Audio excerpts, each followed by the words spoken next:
Recording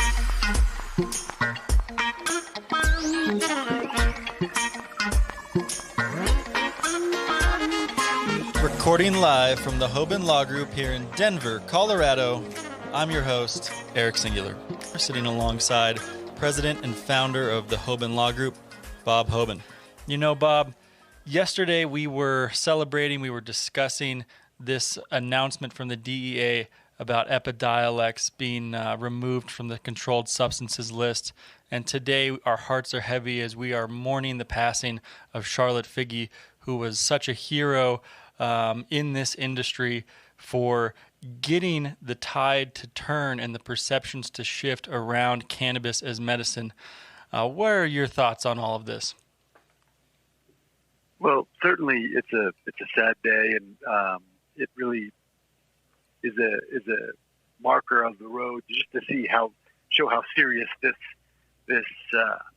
virus is and how it can impact just about anybody. You know, as an aside, before we talk about Charlotte, because it's just such a thick and heavy topic, there's a guy that was maybe 10 years, 12 years older than I was when I was in high school, named Marty Durr. And Marty Durr was a beast. He was a bull. And he'd bring him into our basketball practices, and he would always, he was brought in to toughen us up and bully us, and during practice to be stronger inside with the basketball. Well, I got news also yesterday that Marty Durr, this beast of a man, also died at 56 years old from complications related to this coronavirus. So our hats off to both families there. But at the end of the day, it really lets you know that this thing has no scope, no bounds in terms of young people, people that aren't so old, that were in fairly good shape. It really hits you across the bow so many times. But let's talk about Charlotte, because think about this for a minute. We talked, and I've read several articles today. I learned about this last night, and it just made me reflect on how far this industry has come because of her, because of when we were all introduced to her on CNN, and how that really brought medical marijuana to the forefront. But I see these articles, and it talks about, she brought CBD, or her family brought CBD to the forefront, and that is such a limitation or restriction, an understatement as it relates to her impact on the world and her family's impact. And let's not forget, Charlotte was a wonderful, brave young girl, and her mother and her family have really worked so hard to get this issue out there. But how brave they were to take a risk and move to Colorado and then go on the news. I mean, think about that. But the impact there is so broad, so much broader than just CBD, or so much broader than hemp. Eric, when's the first time you heard of Charlotte? Well, I agree with you so much. And, here in Colorado, especially, that name, Charlotte's Web, of course, an entendre a bit, because it references such a great classic book. But that name that's a household name here in Colorado. I want to hear you talk a little bit more about the limitation of just saying that she was, responsible for advancing the CBD industry. Because think about it like this, she really shifted the whole perception around cannabis. And I'm thinking specifically about policymakers, legislators. When they saw her, it really made them think about cannabis as medicine in a different way. Wouldn't you agree? 100%. Think about it, state by state. Think about just how impactful it was. Forget about the legislative impact for a minute, because we can get to that. But think about the impact that this story had, and her relief, and the visible relief on her parents' face on those video clips from that CNN special, Weed, back in 2013. Think about how that impacted people. It made you change your mind. It made you stop thinking that medical marijuana was somehow just some sort of cover-up or ruse for a bunch of people that wanted to, use it in sort of the stereotypical stoner fashion. It changed the narrative. Then that story, it changed public opinion on the news, on our media, but it also had the ripple effect of making that so powerful that that family was able to carry that message and to have such a broader impact, not just with their daughter, but beyond that, to so many other families, and to changing the criminal justice around it. Think of the impact. Think how far it goes from sort of mainstreaming the idea that cannabis is medicine, then that leading to legislation and commercial businesses and criminal justice reform. That is extremely powerful, Eric. I mean, think about that lasting legacy, because state by state, whether it was Florida, Colorado, California, as they went down and they interacted with these legislators, it changed people's minds because they saw it with their own two eyes.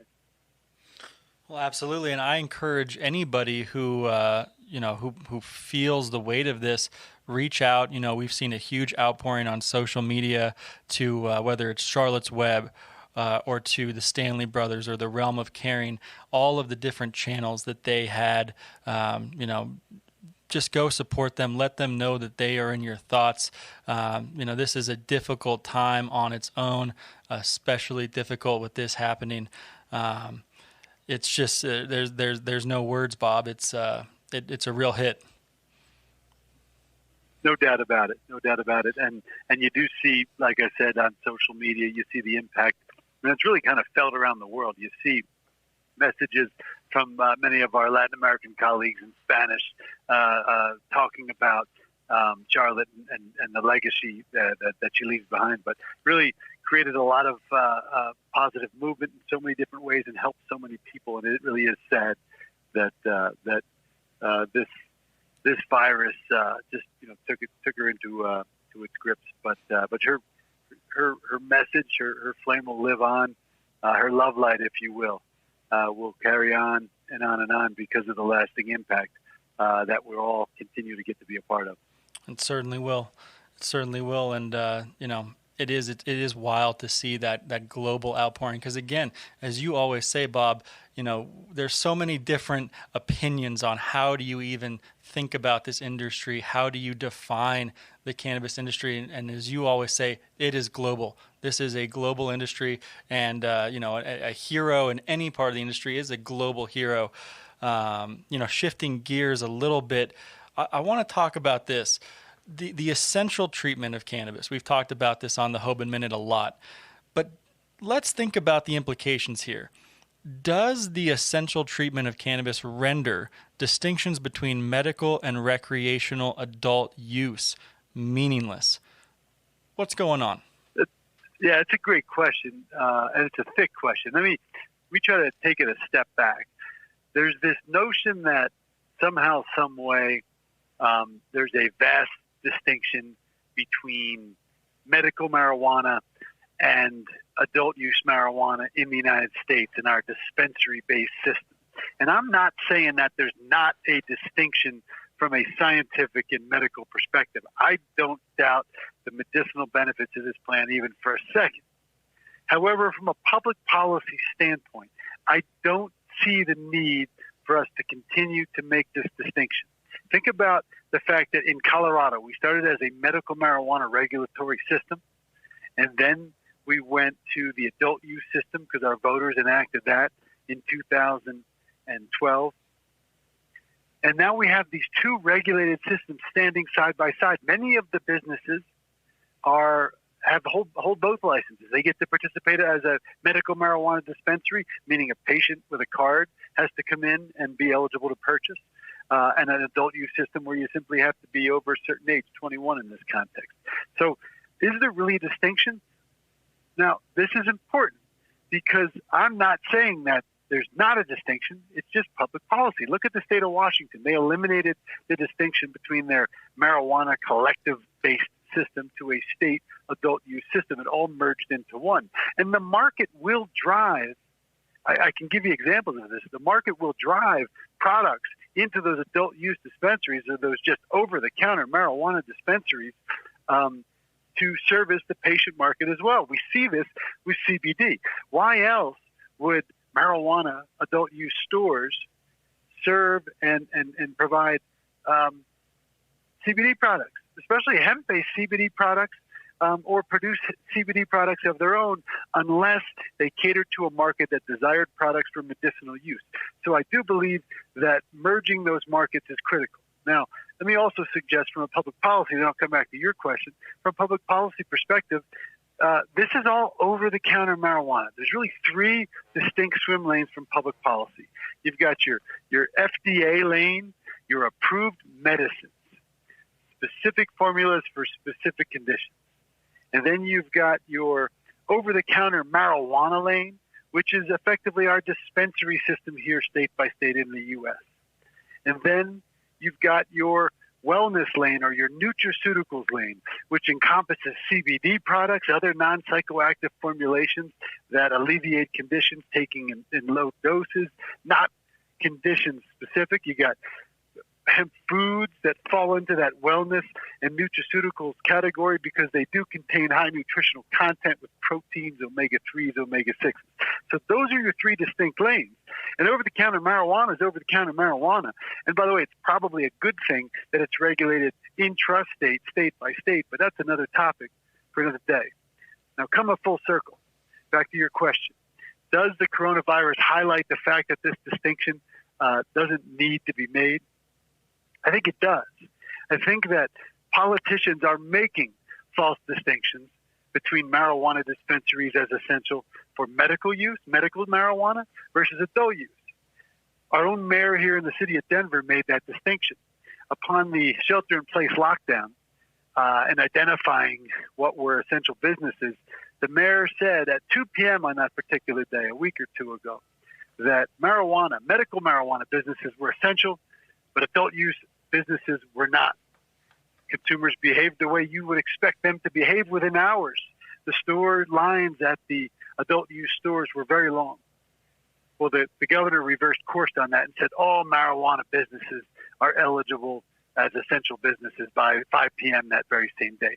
So my point being, in a time of crisis or in a time when you're trying to, ultimately keep businesses open, keep businesses afloat, keep things that people need available to them, you're making a false distinction between what is simply over-the-counter marijuana, because medical marijuana in the United States doesn't really mean medicine, even though it has so-called medicinal benefit. Its medicine is defined differently. It means, in the U.S., medicinal marijuana means safe, quality, consistent access to product, not that it's scientifically designed from a medical perspective to impact you. Like it is, medical marijuana means different things in different places. But isn't that the element here that almost touches Charlotte's legacy? What do I mean is the access. On the one hand, when you label these businesses as essential services, on the one hand, you have it treated, the medical system as patients. That's how we define the people who go and buy products at medical dispensaries. And then on the other hand, you have recreational customers just being that, customers.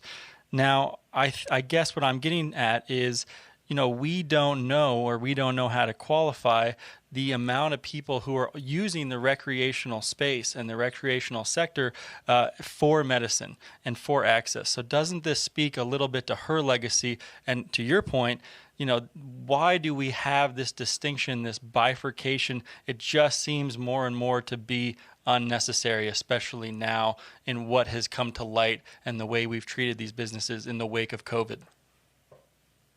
No, that's really, really well said, and it is a way to tie together those two topics and bring it back to Charlotte on this day, and that impact.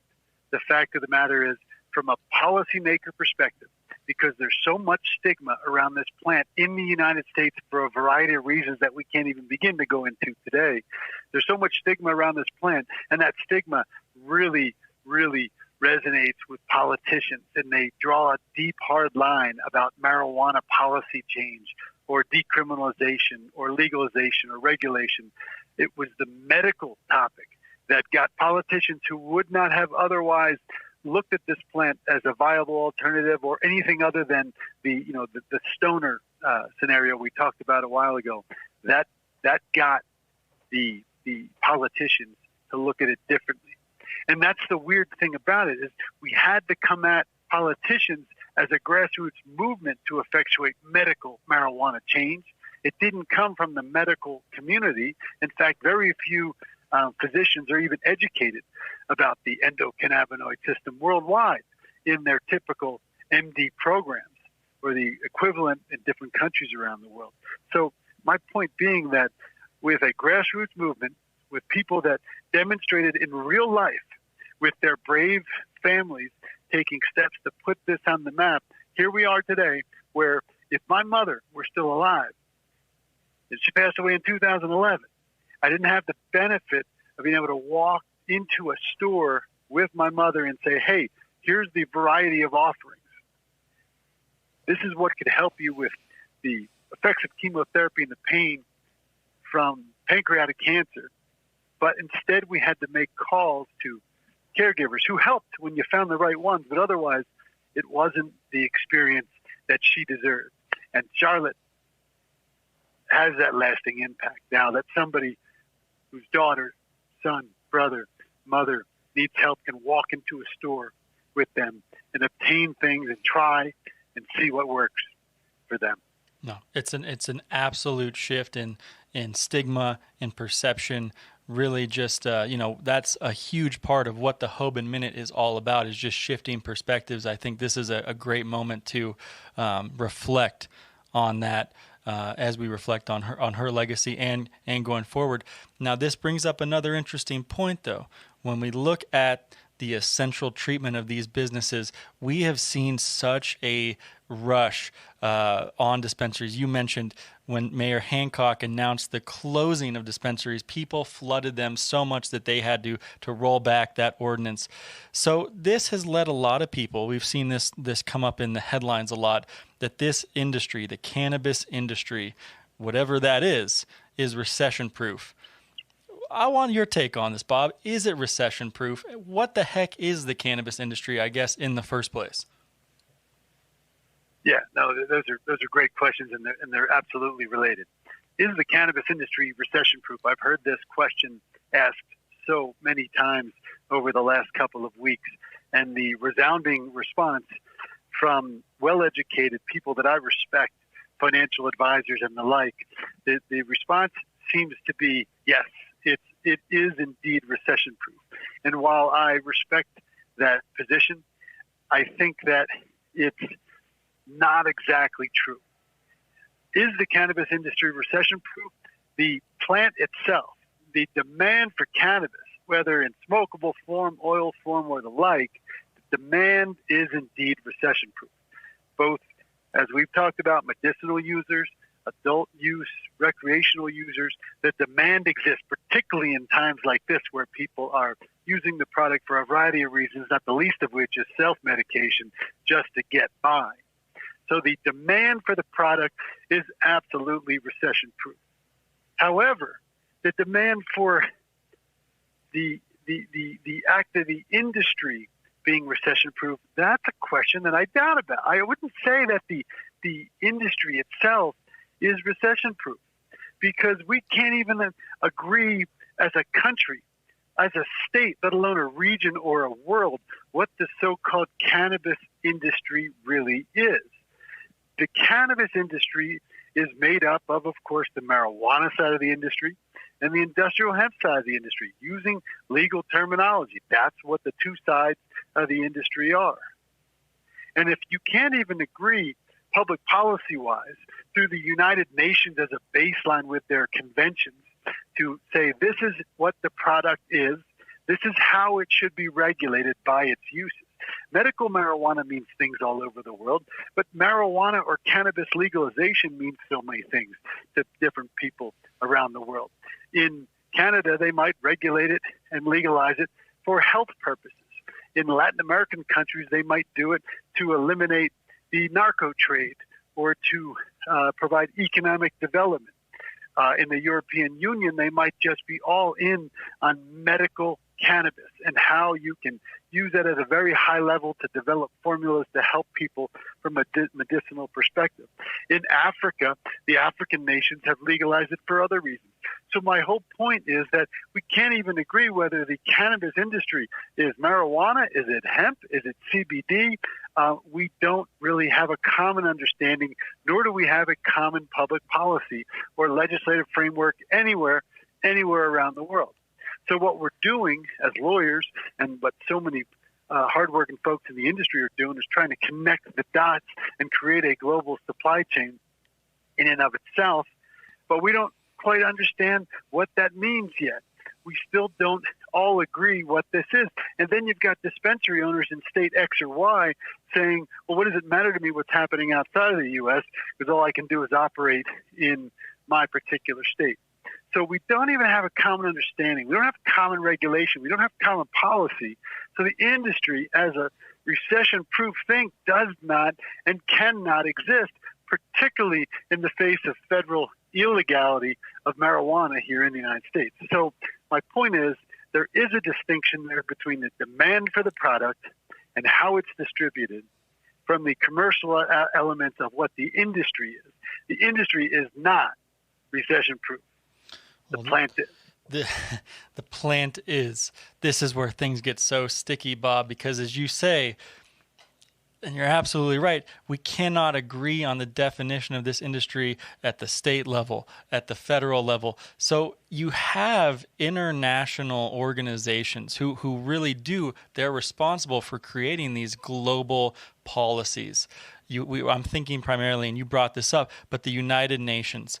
And we had a cannabis designation scheduled for them to reconsider it as a controlled substance at that global level.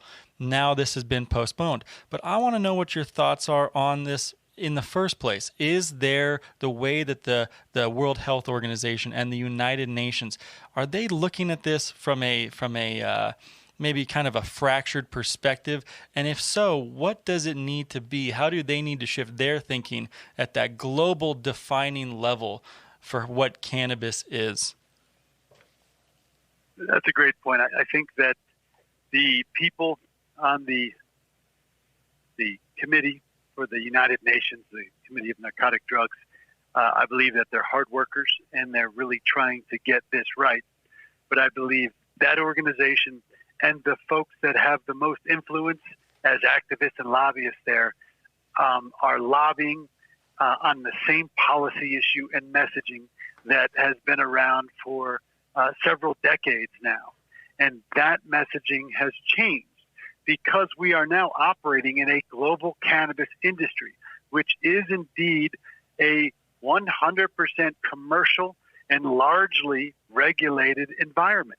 This is not lobbying the United Nations or advancing change through the Committee on Narcotic Drugs to effectuate criminal justice reform or social policy reform, or to better lay out how drugs should be evaluated on a controlled substances uniform basis when you look at marijuana.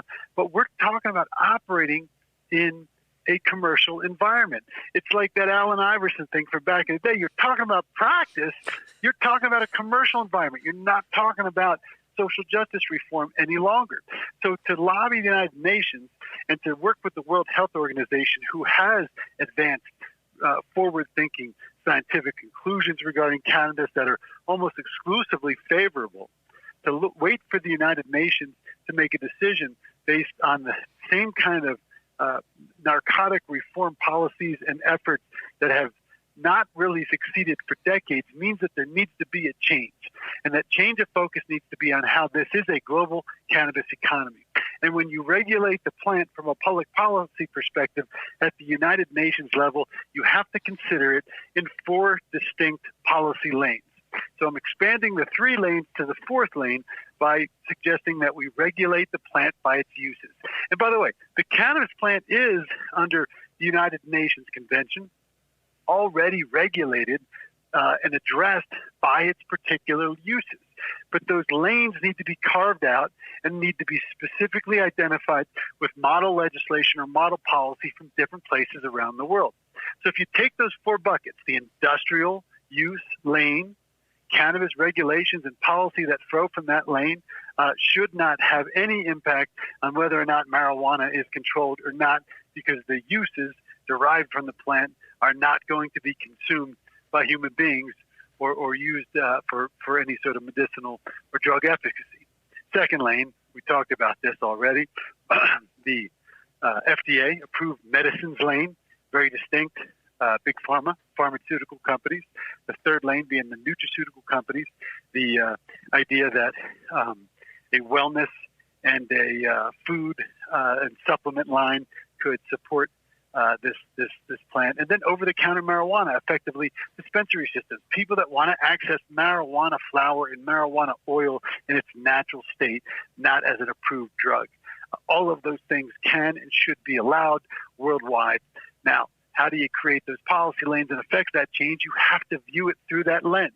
I was on a stage at a particular convention in Vienna in December of 2018, and I mentioned that.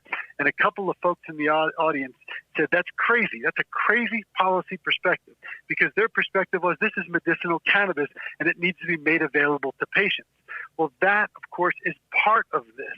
You just have to think that the plant is far more useful than just medicine, although its medicinal benefits are off the charts. You have to realize that this plant can do so many different things and feed so many different industries and can be commoditized in so many different ways. And the public policy that comes from the UN needs to specifically consider that and address that. And it is not a drastic change based on the way things are structured right now.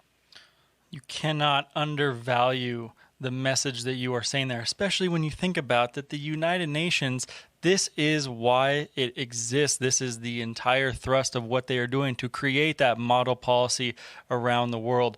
And that model policy is not something that is, shrouded in mysticism, or we don't know what it is. We know what it is. As you're saying, there are these distinct 4 regulatory lanes, and it is it's pretty cut and dry, and it's pretty straightforward when you really break it down in that way. Bob, I thank you for joining me on this fine afternoon. And for all of our listeners to the Hoban Minute, we thank you for tuning in. Thank you for tuning in to this episode of the Hoban Minute special series on coronavirus and cannabis. You can head on over to Hoban.law for more information on this podcast or the Hoban Law Group. If you have any ideas for subjects that we should be covering or any questions you want to pose to Bob or myself, shoot us an email at media@Hoban.law. Stay tuned for the next episode on this special series, Coronavirus and Cannabis.